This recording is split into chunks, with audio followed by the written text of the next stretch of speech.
ত্রয়োদশ জাতীয় সংসদ নির্বাচনের তারিখ জানার অপেক্ষা শেষ হচ্ছে আসছে ডিসেম্বর। বছরের শেষ মাসের প্রথম সপ্তাহে নির্বাচন কমিশন থেকে আসবে ঘোষণা। বুধবার রাষ্ট্রীয় অতিথি ভবন যমুনায় নির্বাচনের প্রস্তুতি নিয়ে উচ্চ পর্যায়ের বৈঠক শেষে ব্রিফিংয়ে একথা জানান প্রধান উপদেষ্টার প্রেস সচিব।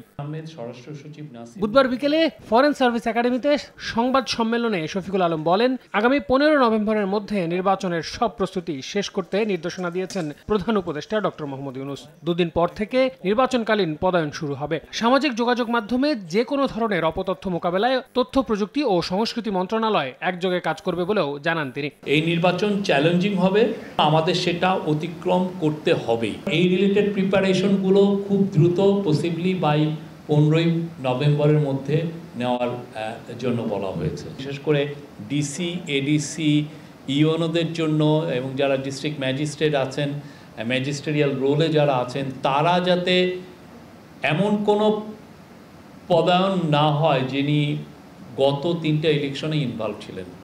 আপনাকেই বলছি, ইন্স্যুরেন্স করলে সিটিতে সুরক্ষা পাবেন নিশ্চিত।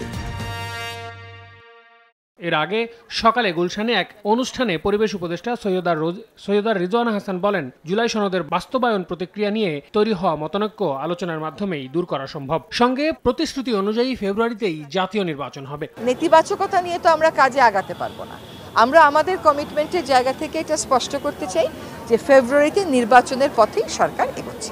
আর গণভোট জাতীয় নির্বাচনের আগে না পরে হবে তা সরকার নির্ধারণ করবে বলে মন্তব্য করেন ঐক্যমত্য কমিশনের সদস্য বদিউল আলম মজুমদার। দুপুরে ঢাকা বিশ্ববিদ্যালয়ে এক সেমিনারে তিনি এই মন্তব্য করেন। সরকার সিদ্ধান্ত নেবে তারা কোন পদ্ধতিতে যাবে। আমাদের আকাঙ্ক্ষা হলো সরকার নির্বাচন কমিশনের সাথে আলাপ আলোচনা করে ঠিক করবে কখন সঠিকভাবে গণভোটটা করা যাবে। গণভোটে মধ্যবর্তী কোনো মতামত দেওয়ার সুযোগ থাকবে না বলেও জানান বদিউল আলম মজুমদার। আল আমিন তুষার, সময় সংবাদ, ঢাকা।